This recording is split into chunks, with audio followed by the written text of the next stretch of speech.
Some things are too impossible. That's what they say. But, well, not all the time. Something impossible can happen in real life. And it did. You guys remember the Vegas shooting? I remember the Vegas shooting. But then again, they want you to forget the Vegas shooting because it was too impossible. But was it impossible or was it planned? It happened just moments after country music superstar Jason Aldean took the stage at the Route 91 Harvest Music Festival. Machine gun fire, possibly from an automatic weapon, erupting into a crowd of thousands of fans. We told you that we had information. We told you we had somebody willing to come forward with all kinds of not just names and stories, but receipts. And he has receipts. And we told you about it, and he came forward, dropped it for you. And for some reason, nobody wants to believe him. He was just shooting randomly. They had to erase all the evidence in these. I couldn't believe it when I heard that he was gone. The president's decision to fire a federal inspector general. This was a statement. I believe a statement from Obama. Officer Charleston Hartfield's body was the only police officer whose dead body was ever shown across all platforms of social media. So we could present all kinds of stuff to you, but when we actually show you the receipts we got and the people and the information, too hard to believe. So let's break it apart, shall we? So we'll help you believe what's actually taking place. The Vegas shooting happened by Mr. Paddock, right? We all heard about that. 4,000 rounds in his room. How do you get up there? Nobody knows. Where do you get the ammunition from? Nobody knows. How did he leave the room? Nobody knows. How did one man tote all that weight upstairs? Nobody knows. And if you questioned it, you're a hater of free speech and you don't like people. How could you talk about over the warm bodies of people on the ground? How could you do that? Well, because we have questions about it. That's why we can do that. And the last time I checked, if you're not sure about something, you know what you do? Ask questions. But apparently you couldn't ask questions. Well, we found the missing link. At least in theory, we found the missing link. And Mr. Othello has provided that for us. You see, the shooting was a cover-up. Too hard to believe? No, it's not too hard to believe at all. We dropped this video.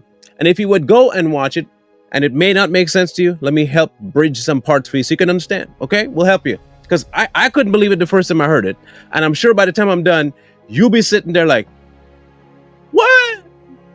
Trust me, you'll be in my boat just like I am with my mouth on the floor, not quite sure how all of this took place and nobody said anything. So here we go. Buckle up because it's about to get real crazy. Vegas shooting happened because people think Paddock was crazy. No, Paddock was hired. Yeah, he was hired exactly to do that job, but it wasn't to kill the people that he killed. Not all. Those were what you would call collateral damage.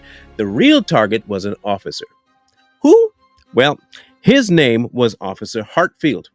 Now, if you want to find out about Officer Hartfield was investigating something that was so egregious to a child that you would never believe it had you been the one that went through it.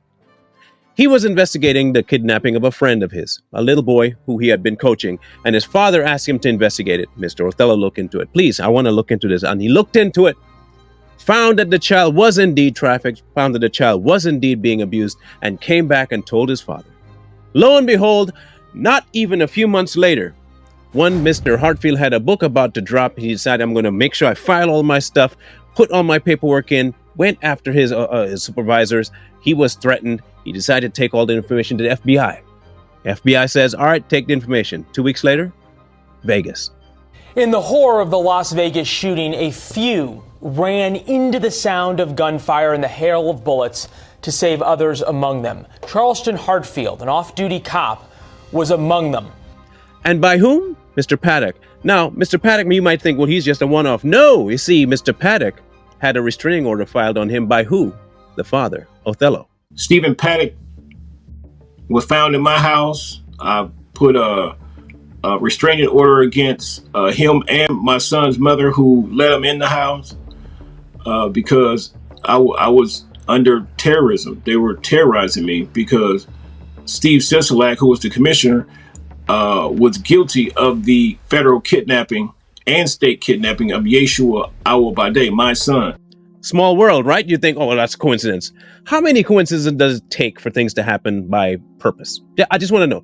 If you saw a egg fall, boom, on the ground, and then a second egg fall, boom, on the ground, would you think that chicken is way high up, or would you think someone's dropping eggs? You see, sometimes you just got to look at stuff and say, somebody's throwing eggs at me. There's obvious. Okay, so let's just look at some things. Paddock knew the father. The police officer was looking into the case.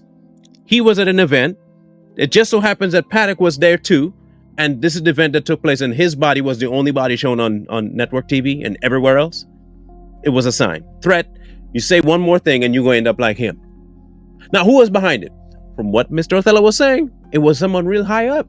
To save himself, Obama. Yep, he was behind it. President Barack Obama aided and assisted in the coordination of the federal kidnapping of my son, Yeshua Awobade. Why? At behest of Mr. Kevin Johnson over there in California, because there was a whole triangle going on between him, Othello, and this one lady. You see, jealousy can do a crazy thing, and I couldn't believe it. I trust and believe Too Strong was just as shocked as you might be sitting right there right now. We were just as shocked as you, because there is no way, absolutely no way, this kind of story happens outside the movies. But it did. It did indeed happen in real life and in real time. You want another extra piece for you? Here's part 2. Call tonight for an investigation into the president's decision to fire a federal inspector general. At the center of the controversy, whether President Obama was actually trying to stop an investigation of one of his supporters. Not only did the police officer get taken out, so did one of the biggest, and I mean biggest, lawyers over the case. Yeah, all the way in New York, though. He got fired by Mr. Obama, and all of a sudden, Walpin, you might have heard his name, gone. Car hit you. Sorry for your luck. I don't know how that possibly happened. Maybe watch where you're walking next time. Again, how many coincidences does it take for something to become no longer a coincidence? Maybe purposeful. In this event, if you want to really follow this story, when power is wanted, everybody that wants it badly enough will do whatever it takes to get it. They will do whatever is necessary, even if it means damaging, killing, hurting somebody else. For them to step on and move up, they'll do it. Obama showed that he could do it. Kevin Johnson showed that he could do it. Kamala Harris showed that she could do it. And all of them revolving around the issue of I want mine, and I'm going to do what I want to do to get mine.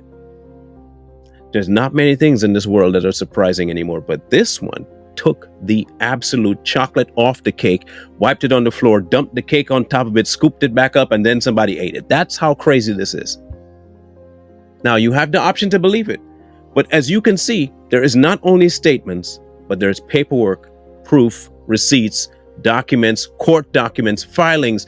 Everything is there in paper, black and white, for everybody to see. Nothing is hidden. You know how some people come forward and say, I was abused by so-and-so, but I'm not going to say their name. You know how some people say, well, this is what I went through. How can you prove it? I'm not willing to dump no information just yet. That's not Othello. He came with receipts, and he came out screaming every name possible as to who was involved in this. And if you don't believe it after this, then that is completely fine. You don't have to. But you can't say it wasn't because he didn't have enough information. Was Mr. Paddock hired to kill Officer Hartfield at the behest of President Obama on behalf of Kevin Johnson? All because he wanted to win a race and to get revenge on somebody who was making accusations against him. Now, if that doesn't sound like a soap opera or some convoluted movie, I don't know what does. But unlike most movies in which has a script, this has actual court documents to prove that this did indeed take place. As to if you believe it, well, that's up to you.